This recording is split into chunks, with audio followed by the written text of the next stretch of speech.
can't help but think, looking at these hostages, the horror that they have been through, I have to just think about how disgraceful is that Donald Trump refers to the criminals who were arrested on January 6th as hostages.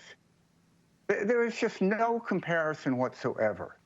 And, everybody wants to hope that Donald Trump is going to be a successful president. There's nothing to be gained if he's not.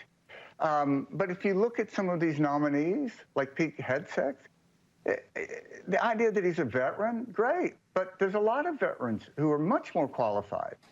And I personally believe that Trump nominates someone like Hegseth. I think he knows that he's a buffoon, but he wants to prove that he can exert his will over these senators, many of whom he knows have great doubts about him. So there's sort of a humiliation to subservience going on here. And it's a very autocratic process to do that. And I wish that the Republican senators had stood up. I wish that Senator Wicker, my former Mississippi client, had insisted that Donald Trump appoint someone who's a competent conservative, who has a history. I don't think that Roger Wicker would let Pete Hegseth cut his lawn. I mean, this guy shows up tattooed, drinks on the job, has his history with women. You're not going to let that guy near your house. And yet here he is going to be in this tremendously powerful position.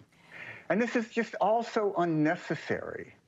And it goes to the sort of flaw of Donald Trump's character, that he has to use the public policy, being in the White House, to work through these personal issues, retribution. What sort of theme is that to enter a presidency?